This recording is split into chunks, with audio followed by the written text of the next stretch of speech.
Hello students, कैसे हैं आप लोग? सब ठीक ठाक, सब बढ़िया। तो देखो, आज हम लोगों का सॉल्यूशन एंड कोलिगेटिव प्रॉपर्टीज़ का लेक्चर नंबर 11 है। पिछले हम लोग लेक्चर में inter conversion between concentration terms का क्वेश्चन हम लोग कंप्लीट कर लिए थे। तो आज लेक्चर नंबर 11 में हम लोग पढ़ेंगे नॉर्मेलिटी, जो आपका लास्ट कॉन्सेंट्रेशन टर्म्स है। तो देखो ध्यान से, लेकिन नॉर्मलिटी से पहले नॉर्मलिटी पढ़ने से पहले एक हम लोग टॉपिक पढ़ेंगे जो बहुत इम्पोर्टेंट है, जिसका नाम है equivalent mass and number of equivalents. ये टॉपिक हम लोग पढ़ेंगे नॉर्मलिटी को पढ़ने के लिए, ठीक है। तो जरा देखो ध्यान से, यहाँ पर दो आपका वर्ड है, दो यहाँ पे कॉन्सेप्ट पढ़ना है, equivalent mass and number of equivalents. तो इसको पढ़ने से पहले जरा देखो ध्यान से, थोड़ा सा बेसिक चीज़ मैं आपको बताता हूँ। आप लोग जानते हैं मूलर मास, इसके बारे में सबको पता है। जैसे मान लेते हैं ये आपका NaOH एक कंपाउंड है, इसका मैं मूलर मास पूछूं तो तुम कैसे निकालोगे इसका मूलर मास? इसका मैं मूलर मास अगर मैं पूछूं कि इसका मूलर मास निकालो तो कैसे निकालोगे? तो ये निकालना है। तो पहले से ऐसे करो कि बताओ, सोडियम का कितना होता है एटॉमिक वेट? 23, और ऑक्सीजन का 16, और हाइड्रोजन का 1 होता है। सबका एटॉमिक वेट निकाल के जोड़ दो तो कितना आ गया? 40। अब देखो, ये जो 40 आया है ये आपका मोलर मास नहीं है। इस 40 को हम लोग बोलेंगे मॉलिक्यूलर वेट। क्या बोलेंगे? मॉलिक्यूलर वेट बोलेंगे। कोई दिक्कत? जिससे ये कंपाउंड है तो कंपाउंड के लिए मॉलिक्यूलर वेट होता है, और अगर एलिमेंट होता है तो एटॉमिक वेट होता है। तो ज़रा देखो ध्यान से, ये आपका सोडियम हाइड्रोक्साइड कंपाउंड है, मॉलिक्यूलर वेट हो गया। लेकिन इसका मोलर मास निकालने के लिए हम क्या करेंगे? इसी मॉलिक्यूलर वेट 40 में हम ग्राम लगा देंगे तो ये क्या निकल जाएगा? आपका मोलर मास। तो जिस कंपाउंड का मोलर मास निकालना होगा तो पहले उस कंपाउंड का मॉलिक्यूलर वेट निकाल लेना, एटॉमिक वेट निकाल के जोड़ देना, और जो आएगा उसी में ग्राम लगा देना, वो क्या हो जाएगा? मोलर मास हो जाएगा। जैसे मान लेते हैं C6H12O6, ये आपका क्या है? ग्लूकोज है। इसका निकालना है मोलर मास। तो पहले तुम निकालो मॉलिक्यूलर वेट। कार्बन का 12 × 6, हाइड्रोजन का 1 × 12, और ऑक्सीजन का 16 × 6, गुना करके जोड़ोगे तो कितना आ जाएगा? 180। ये 180 क्या है? मॉलिक्यूलर वेट है। मॉलिक्यूलर वेट में कोई यूनिट नहीं रहता है, ठीक है। अब इसी 180 में हम क्या लगा देंगे? ग्राम। तो ये क्या हो जाएगा? ये हो जाएगा मोलर मास। क्या हो जाएगा? Molar mass. किसका मोलर मास हो जाएगा? आपका ग्लूकोज का। तो मोलर मास निकालने के लिए मॉलिक्यूलर वेट निकाल लो और उसमें ग्राम लगा दो। अब मोलर मास होता क्या है ये जरा देखो ध्यान से। मोलर मास क्या होता है यहाँ पर मैं बताता हूँ आपको। मोलर मास ध्यान से देखना, ये होता है मास ऑफ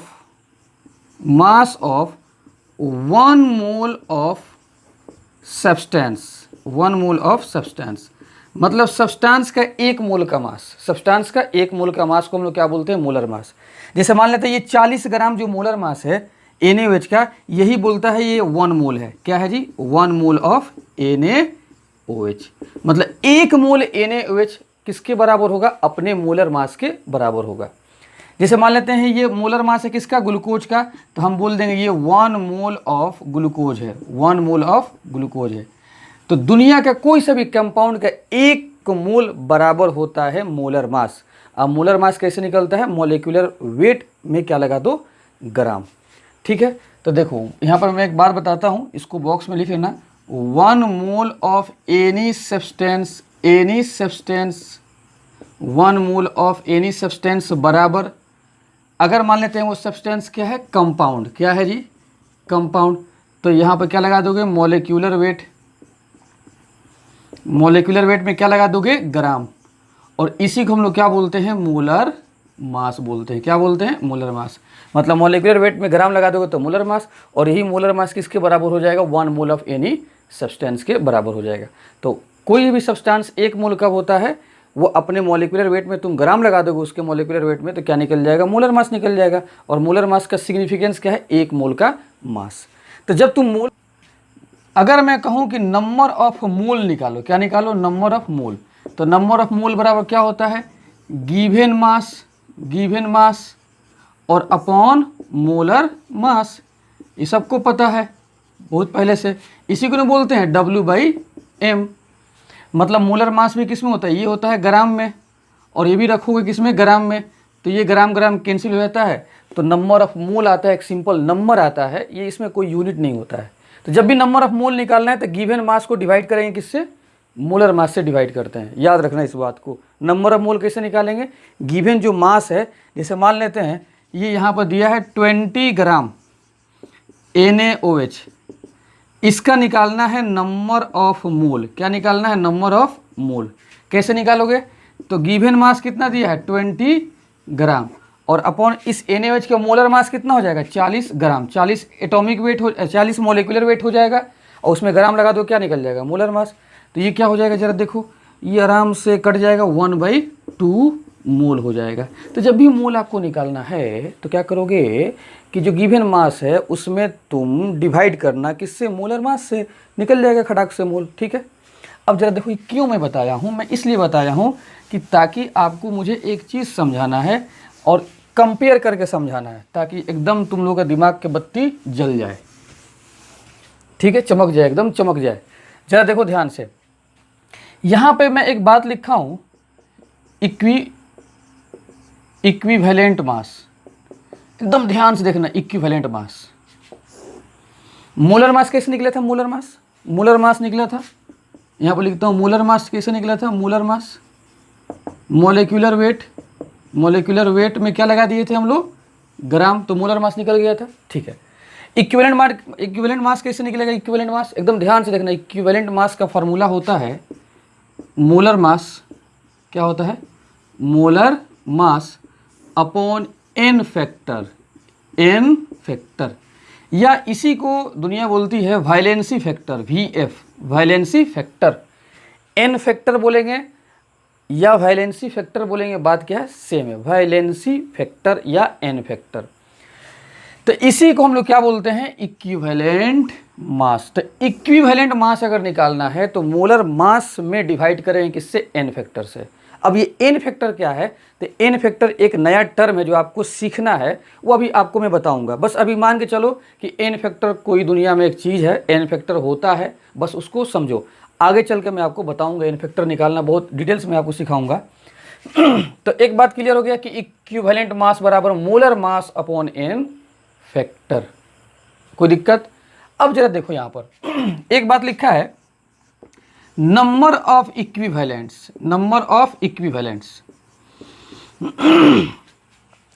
इससे पहले मैं क्या बताया था, नंबर ऑफ मोल कैसे निकला था, गिवन ग्राम अपॉन मोलर मास।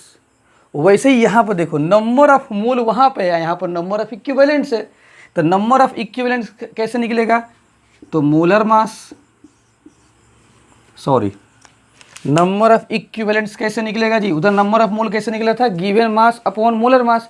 तो यहाँ पर भी क्या होगा, गिवन मास अपॉन मोलर मास, यहाँ पर नहीं होगा, यहाँ पर होगा इक्विवेलेंट मास। क्या होगा, इक्विवेलेंट मास।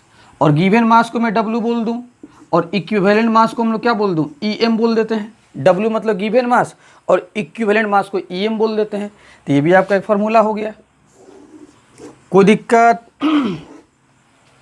मोलर मास से हम लोग क्या निकाले थे, नंबर ऑफ मोल, और यहाँ पर क्या निकाल दिए, इक्विवेलेंट मास के हेल्प से क्या निकाल लिए, number of equivalents. Equivalent mass कैसे निकलेगा, molar mass upon n factor, वो n फैक्टर मैं आपको बाद में बताऊंगा। एक बात जरा बताओ, एक mole of any substance, 1 mole of any substance बराबर क्या था, मोलर मास के बराबर था। तो वैसे ही यहाँ पर एक बात याद रखना, 1 इक्विवेलेंट, ये नंबर ऑफ इक्विवेलेंट्स, मतलब अब यहाँ पर 1 लिखते हैं, नंबर यहाँ पर 1 इक्विवेलेंट से, वहाँ पे क्या था, नंबर ऑफ मोल था, तो वैसे हम लिखे थे 1 मोल बराबर कितना, मोलर मास। तो 1 इक्विवेलेंट बराबर, उधर क्या था, 1 मोल बराबर मोलर मास के, 1 मोल ऑफ एनी सब्सटेंस बराबर मोलर मास। तो यहाँ पर 1 इक्विवेलेंट बराबर, मतलब 1 इक्विवेलेंट ऑफ एनी सब्सटेंस बराबर क्या हो जाएगा, इक्विवेलेंट मास के बराबर हो जाएगा। उधर क्या था आपका 1 मोल ऑफ एनी सब्सटेंस बराबर मोलर मास, इधर क्या हो जाएगा 1 इक्विवेलेंट ऑफ एनी सब्सटेंस बराबर इक्विवेलेंट मास। ठीक है, तो इधर हम लोग क्या निकाल, आपको मैं क्या निकालना सिखा दिया हूँ, इक्विवेलेंट मास बराबर molar mass upon n factor. और नंबर ऑफ इक्विवेलेंट्स कैसे निकालना होगा, तो जो गिवन ग्राम दिया रहेगा उसको ऊपर रखना और खटाक से उस कंपाउंड का इक्विवेलेंट मास निकाल लेना खटाक से और यहाँ पर रख देना, तो क्या निकल जाएगा नंबर ऑफ इक्विवेलेंट्स। और 1 इक्विवेलेंट ऑफ एनी सब्सटेंस बराबर क्या होता है, इक्विवेलेंट मास, जिसको हम लोग क्या बोलते हैं सिंबल में EM। कोई दिक्कत? अब जरा देखो इसको, अब अच्छे तरीके से यहाँ पर एन फैक्टर अगर निकालना सीख जाएंगे तो हम लोग इक्विवेलेंट मास भी निकालना सीख जाएंगे, और जब इक्विवेलेंट मास निकालना सीख जाएंगे तो नंबर ऑफ इक्विवेलेंट्स निकालना भी सीख जाएंगे। तो मैं बताऊंगा आगे चल के बहुत डिटेल्स कि एन फैक्टर कैसे निकलता है। ठीक है, इसको आप अच्छे तरीके से। अब हम लोग चलते हैं अपने टॉपिक के पास, जिसका नाम है नॉर्मलिटी। क्या नाम है जी, नॉर्मलिटी। ठीक है, और इधर मैं लिखता हूँ जो आप पढ़ चुके हैं जिसका नाम है मोलारिटी। कंपेयर करके पढ़ो, कंपेयर करके। ये बताओ क्या था, number of mole of any sorry number of mole of solute, number of mole of solute present in 1 litre of solution, 1 litre of solution. तो बताओ मोलरिटी बराबर क्या हो गया था, number of mole of solute upon volume of solution, किसमें, litre में, किसमें, लीटर में।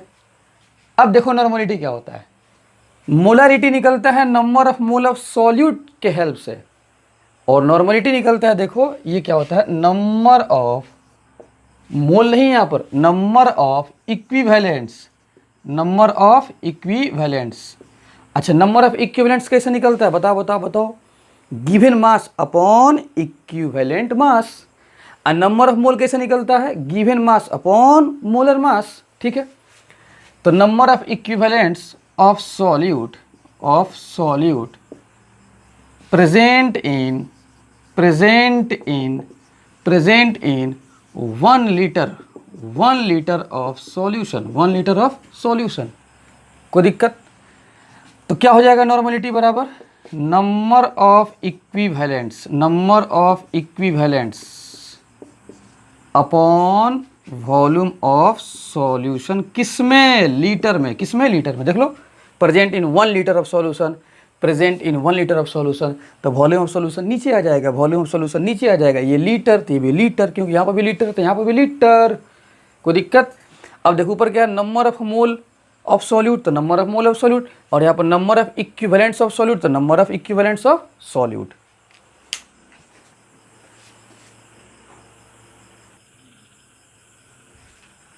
तो बात आ गई समझ में ध्यान से। तो यही आपका नॉर्मलिटी है और ये आपका मोलरिटी। तो मोलरिटी निकलता है number of mole of solute के हेल्प से, और नॉर्मलिटी निकलता है नंबर ऑफ इक्विवेलेंट्स के हेल्प से। ऐसे ही आप कॉलम बना लेना। ठीक है, जहाँ तक आप नोट किया अब उसी के नीचे लिखना है। ये नॉर्मलिटी वाला पार्ट होगा, इधर मोलरिटी वाला पार्ट होगा। ठीक है, अब जरा देखो एक और डेफिनेशन होता है नॉर्मलिटी का, number of milli equivalents present in 1 litre नहीं, क्योंकि मिली इक्विवेलेंट्स काफ़ी छोटा यूनिट हो गया, प्रेजेंट इन 1 cc या 1 ml ऑफ सॉल्यूशन, तो क्या हो जाएगा नॉर्मलिटी बराबर number of milli equivalents of solute upon volume of solution. लेकिन किस में रखना है जी, ml में या cc में। इसी तरीके से यहाँ पर क्या था, मोलरिटी नंबर ऑफ मिलीमोल, इस सब में मोलरिटी वाला डेफिनेशन में लिखवा चुका हूँ, मोलरिटी वाला टॉपिक में बस कंपेयर करा रहा हूँ। Number of millimole of solute of solute present in 1 ml of solution, तो क्या हो जाएगा, मोलरिटी बराबर number of millimole of solute upon volume of solution. Link किसमें होगा, ml में होगा। ठीक है जी। अच्छा एक बात जरा देख लो ध्यान से, नॉर्मलिटी का डेफिनेशन तो एक और था कि नंबर ऑफ इक्विवेलेंट्स, मतलब number of equivalents of solute upon volume of solution, उसमें क्या रखेंगे, लीटर रखेंगे। Number of mole of solute upon volume of solution, लेकिन इसमें क्या रखेंगे, लीटर रखेंगे। अब जरा देखो, वन इक्विवेलेंट बराबर होता है 10⁻³ मिली इक्विवेलेंट्स। मतलब मिली इक्विवेलेंट्स को आप चाहते हैं इक्विवेलेंट में कन्वर्ट करना, तो इस रिलेशन से कन्वर्ट कर सकते हैं। 1 मिली इक्विवेलेंट बराबर, इसको नीचे कर दो, तो 10⁻³ इक्विवेलेंट्स। इक्यू हम लिखेंगे तो तुम समझ जाना इक्विवेलेंट। ठीक है, तो ये रिलेशन आपको याद रखना है। जैसे मान लेते हैं कि आपको मिली इक्विवेलेंट दिया है और आप चाह रहे हो कि उसको हम कन्वर्ट कर दें किसमें, इक्विवेलेंट्स में, और यहाँ पर ऊपर रख दो इक्विवेलेंट्स, तो नीचे आपको क्या रखना पड़ेगा, वॉल्यूम ऑफ सॉल्यूशन लीटर में रखना पड़ेगा। वैसे यहाँ पर 1 मोल बराबर होता है 10⁻³ मिलीमोल, 10⁻³ मिलीमोल, और 1 मिलीमोल बराबर होता है 10⁻³ मोल। तो अगर मिलीमोल दिया है तो तुम कन्वर्ट कर लो मोल में, जैसे मोल में कन्वर्ट करो तो ऊपर रख दो, लेकिन वॉल्यूम ऑफ सॉल्यूशन किस में रखना पड़ेगा, लीटर में। और अगर मिलीमोल में ही रखना चाहते हो तो मिलीमोल ऊपर रख दो, अब वॉल्यूम ऑफ सॉल्यूशन किस में रख दो, ml में रख दो, बात खत्म हो जाएगा। तो आप कन्वर्ट करके भी बना सकते हो, और ये डायरेक्ट भी अगर मिलीमोल में दिया तो मिलीमोल में रख के वॉल्यूम ml में रख दो, आंसर आ जाएगा। तो ये मैंने आपको नॉर्मलिटी में और मोलरिटी में डिफरेंस भी आपको दिखाते चल रहा हूँ कि ताकि बात समझ में आ जाए और चमक जाए बात। ठीक है, ये वाला हिस्सा क्या है, नॉर्मलिटी, और ये वाला हिस्सा क्या है, मोलारिटी। बताओ नॉर्मलिटी का फॉर्मूला मैंने क्या लिखवाया था, equivalents upon volume of solution. ठीक है, अब जरा देखना ध्यान से, equivalents upon volume of solution. अब यहाँ पे वॉल्यूम ऑफ सॉल्यूशन लीटर में भी रह सकता है और ml में भी रह सकता है। चलो अभी मैं इसको ऐसे ही छोड़ देता हूँ। ठीक है, जरा देखो ध्यान से, इक्विवेलेंट्स ऑफ सॉल्यूट, तुम यहाँ पर लिख सकते हो number of equivalents of solute बराबर normality into volume of solution. ठीक है, ये नॉर्मलिटी हो गया, और तुम वॉल्यूम ऑफ सॉल्यूशन से मल्टीप्लाई कर दो तो क्या निकल जाएगा, यही इक्विवेलेंट्स निकल जाएगा। लेकिन वॉल्यूम ऑफ सॉल्यूशन किस में रखोगे, लीटर में। किस में रखोगे, लीटर में। तो अगर नॉर्मलिटी, सुन लो लॉजिक देखो, अगर नॉर्मलिटी दिया है सॉल्यूशन का, उसमें तुम वॉल्यूम ऑफ सॉल्यूशन मल्टीप्लाई करोगे, और अगर वॉल्यूम किस में है, लीटर में है, किस में है, लीटर में, अब तुम मल्टीप्लाई कर दिए तो वो क्या निकल जाएगा, number of equivalents of solute निकल जाएगा। लेकिन अगर नॉर्मलिटी में तुम वॉल्यूम ऑफ सॉल्यूशन से मल्टीप्लाई किए और ये वॉल्यूम ऑफ सॉल्यूशन किस में है, ml में है, किस में है, ml में, तब ये नंबर ऑफ इक्विवेलेंट्स नहीं होगा, ये हो जाएगा नंबर ऑफ मिली इक्विवेलेंट्स। क्या हो जाएगा, नंबर ऑफ मिली इक्विवेलेंट्स। देख लो फॉर्मूला, नॉर्मलिटी बराबर milli equivalents upon volume of solution in ml। तो वॉल्यूम ऑफ सॉल्यूशन को तुम मल्टीप्लाई कर दिए नॉर्मलिटी में, यही से फॉर्मूला देखो, वॉल्यूम ऑफ सॉल्यूशन मल्टीप्लाई कर दिए नॉर्मलिटी में, तो ये क्या निकल जाएगा, मिली इक्विवेलेंट में तब निकलेगा जब ये किस में हो, ml में हो। तो कहने का मतलब, नॉर्मलिटी में तुम मल्टीप्लाई कर दिए वॉल्यूम ऑफ सॉल्यूशन से, तो अगर वॉल्यूम ऑफ सॉल्यूशन ml में है, अब मल्टीप्लाई कर दिए नॉर्मलिटी में, तो क्या मिलेगा, मिली इक्विवेलेंट्स मिल जाएगा। और अगर वॉल्यूम ऑफ सॉल्यूशन को तुम मल्टीप्लाई किए नॉर्मलिटी में और वॉल्यूम ऑफ सॉल्यूशन किस में है, लीटर में है, तो क्या मिल जाएगा, नंबर ऑफ इक्विवेलेंट्स मिल जाएगा। ठीक है, बात आई समझ में। तो मैं इस पर बहुत डिटेल्स बता दी हूँ आपको बात, लेकिन जरा एक एग्जाम्पल से क्लियर कर लो ताकि चमक जाए। 100 cc सॉल्यूशन है, वॉल्यूम दिया है, और इसका नॉर्मलिटी है 0.1 N ऑफ H2SO4 ये आपका दिया इन्फॉर्मेशन। मतलब एक सॉल्यूशन है, उसका नॉर्मलिटी कितना है, 0.1 N। किसका, H2SO4 का, मतलब H2SO4 सॉल्यूट हो गया, क्योंकि नॉर्मलिटी आपका कॉन्सेंट्रेशन टर्म है, और कॉन्सेंट्रेशन टर्म के बगल में जो कंपाउंड होता है वो क्या होता है, सॉल्यूट होता है। तो एक सॉल्यूशन है जिसमें सॉल्यूट है H2SO4, उसका नॉर्मलिटी कितना है 0.1, और उस सॉल्यूशन का वॉल्यूम कितना है 100 cc है। तो अगर तुम इसके नॉर्मलिटी 0.1 में इस वॉल्यूम से तुम मल्टीप्लाई कर दोगे तो जानते हो क्या मिल जाएगा, मिली इक्विवेलेंट्स मिल जाएगा, मिली इक्विवेलेंट्स मिल जाएगा, मिली इक्विवेलेंट्स ऑफ H2SO4 मिल जाएगा। क्योंकि नॉर्मलिटी को वॉल्यूम में मल्टीप्लाई करोगे और वॉल्यूम सीसी में है तो क्या मिलता है, मिली इक्विवेलेंट्स मिलता है। और अगर ये लीटर में होता, अब मल्टीप्लाई कर देते तो क्या मिल जाता, नंबर ऑफ इक्विवेलेंट्स मिल जाता। तो कितना हो जाएगा आपका, ये कट जाएगा 10 मिली इक्विवेलेंट्स, 10 मिली इक्विवेलेंट्स हो जाएगा। कोई दिक्कत?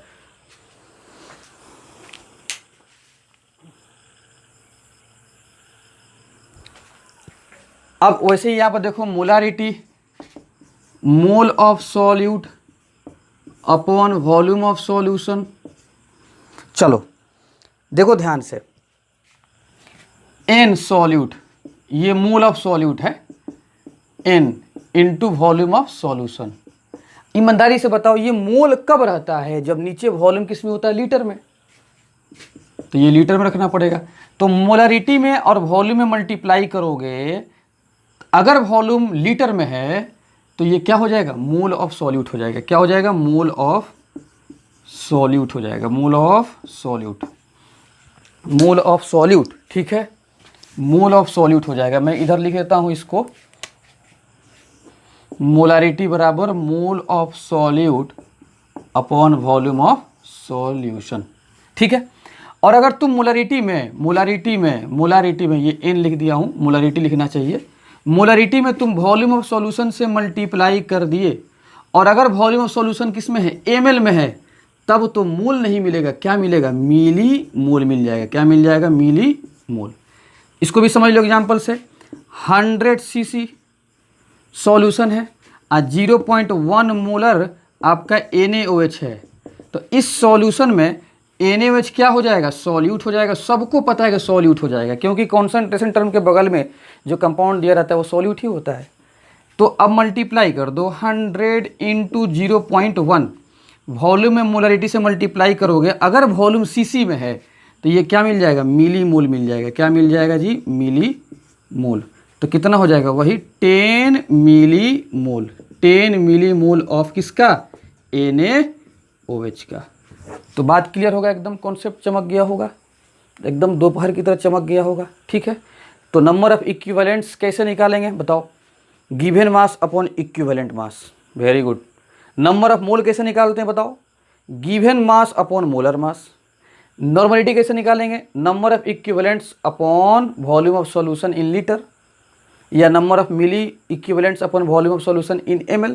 मोलारिटी कैसे निकालते हैं, number of mole upon volume of solution in litre, या number of milli mole upon volume of solution in ml। कोई दिक्कत, चमक गया, ठीक है। अब एकदम देखते, इधर देखो, नंबर ऑफ इक्विवेलेंट्स बराबर क्या लिखे थे जी बताओ, तो गिवन मास अपॉन इक्विवेलेंट मास। अच्छा ये बता दो, एकदम तुम लोग ब्रिलियंट स्टूडेंट हो चुके हो, गिवन मास। अच्छा ये बताओ कि इक्विवेलेंट मास का फॉर्मूला तुम बताया हो ना जी, क्या बताया हूँ, molar mass upon n factor. तो रख दो यहाँ पर molar mass upon n factor, या वैलेंसी फैक्टर लिख दो। अच्छा ये बताओ, गिवन मास अपॉन मोलर मास, ठीक है, और ये n फैक्टर ऊपर चला जाएगा, n फैक्टर, क्योंकि ये मेन डिवीजन है तो ऐसे आपको पलट दोगे तो ये ऊपर चला जाएगा, मोलर मास नीचे। ईमानदारी से बताओ, ये गिवन मास अपॉन मोलर मास किसका फॉर्मूला है, गिवन मास अपॉन मोलर मास, यही तो है नंबर ऑफ मोल, मतलब नंबर ऑफ मोल बराबर given mass upon molar mass. तो हम लोग लिख सकते हैं number of equivalents number of equivalents बराबर क्या हो जाएगा, number of mole into n factor. बहुत बहुत इंपॉर्टेंट रिलेशन। अगर आपको नंबर ऑफ मोल सवाल में दिया है और आपको निकालना है नंबर ऑफ इक्विवेलेंट्स, तो नंबर ऑफ मोल में तुम एन फैक्टर से मल्टीप्लाई कर देना तो नंबर ऑफ इक्विवेलेंट्स निकल जाएगा। सर ये एन फैक्टर क्या नाम है, एन फैक्टर मैं आपको बताऊंगा। एन फैक्टर क्या है मैं बताऊंगा अभी, टेंशन बिल्कुल फ्री कर लो। ये समझ लो कि एन फैक्टर कुछ है, ठीक है। तो इसको तुम कह सकते हो relation between number of equivalents and number of mole. Number of मोल में नंबर ऑफ इक्विवेलेंट्स के बीच की आपसी रिलेशन है। नंबर ऑफ इक्विवेलेंट्स बराबर number of mole into n factor, ठीक है। अब आ जाओ, नॉर्मलिटी का मैंने फॉर्मूला क्या बताया था, नंबर ऑफ इक्विवेलेंट्स। अच्छा, इतने बड़ा सेंटेंस को हम सिर्फ EQ में लिख देंगे, तुम समझ जाना। नंबर ऑफ इक्विवेलेंट्स को अगर हम EQ लिख दें तो तुम समझ जाना ये नंबर ऑफ इक्विवेलेंट्स की हम बात कर रहे हैं, ठीक है। नंबर ऑफ इक्विवेलेंट्स को हम EQ लिख देंगे अपॉन वॉल्यूम ऑफ सॉल्यूशन, किसमें, लीटर में। अच्छी बता, number of equivalents upon volume of solution in litre को क्या बोलते हैं, नॉर्मलिटी, ठीक, वेरी गुड।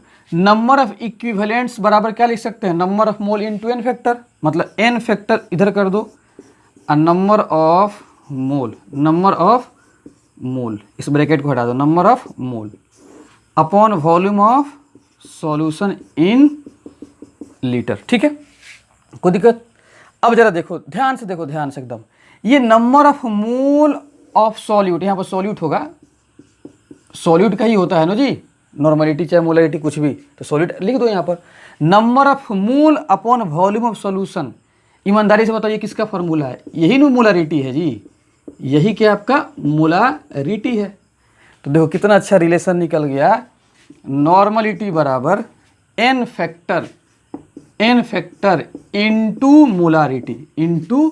मोलारिटी, इसी को बोलते हैं relation between normality and molarity. कोई दिक्कत।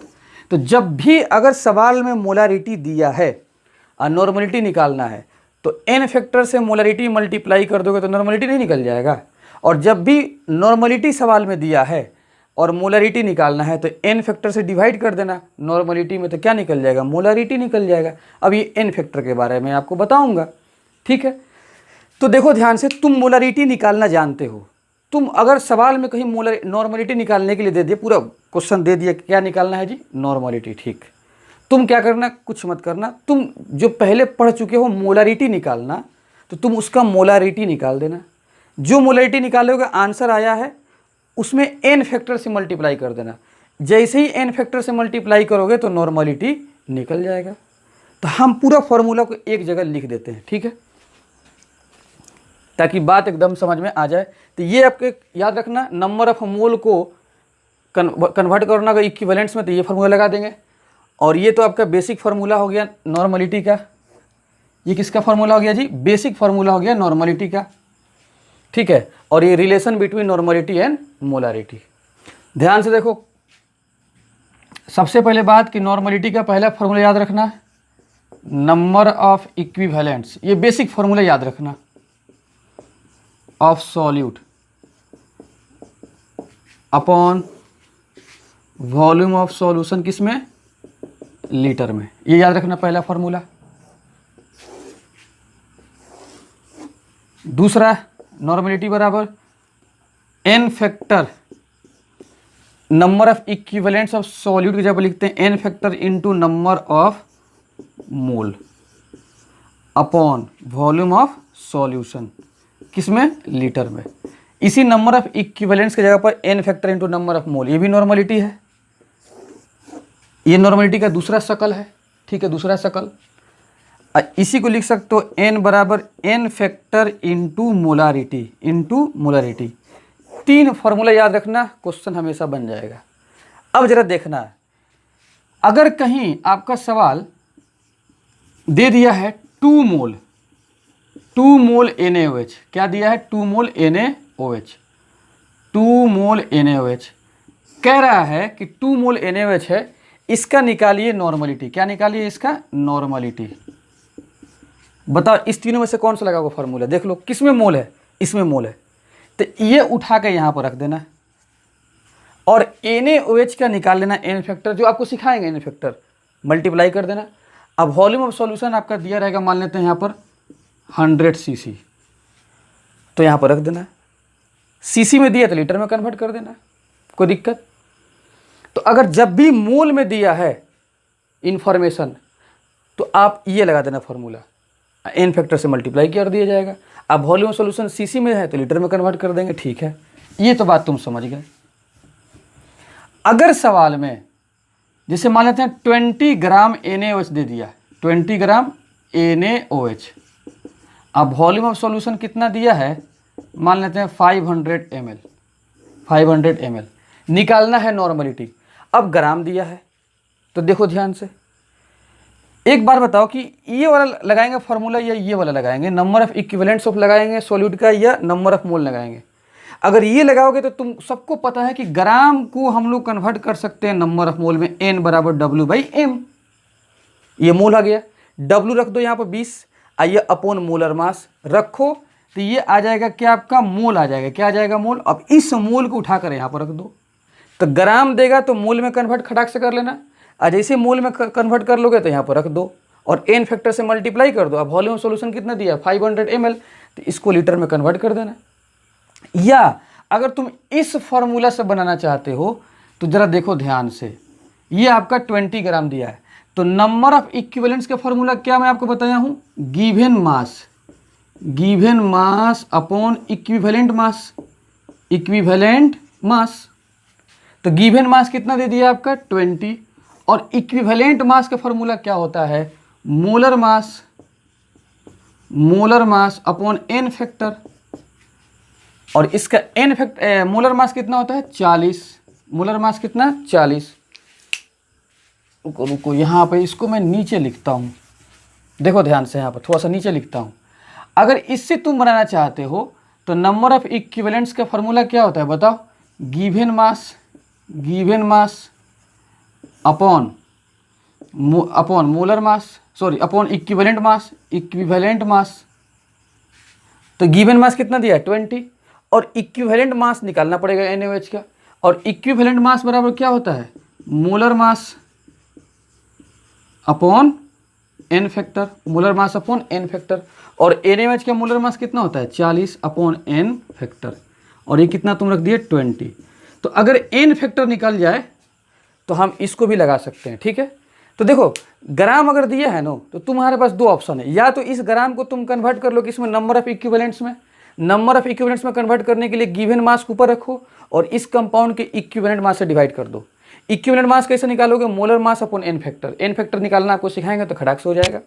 या तुम क्या करो, इस ग्राम को कन्वर्ट कर लो मोल में, इस मोल को उठा कर यहाँ पर रख दो और एन फैक्टर से मल्टीप्लाई कर दो। तुम खुद डिसाइड करो कि ग्राम वाला कौन सा पाथ चुनोगे, ग्राम को मोल में कन्वर्ट करके यहाँ पर रखना, या ग्राम को तुम नंबर ऑफ इक्विवेलेंट्स में कन्वर्ट करोगे। तो इसको करने के लिए इतना सा प्रोसेस लगाना पड़ेगा।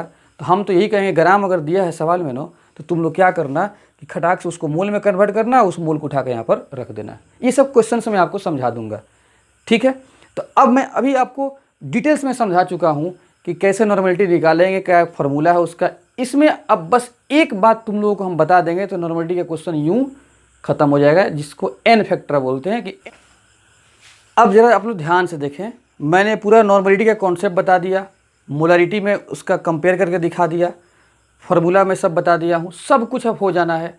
बस एक कैलकुलेशन हम लोग करेंगे, how to calculate n factor. ये आपका एन फैक्टर का कैलकुलेशन कैसे करेंगे, ये जब हम आपको निकालना सिखा देंगे तो फिर क्वेश्चन नॉर्मलिटी का बहुत ही आसान हो जाएगा, ठीक है। तो आज मैं आपको क्या बताया हूँ कि नंबर ऑफ इक्विवेलेंट्स बराबर क्या होता है, गिवन मास अपॉन इक्विवेलेंट मास।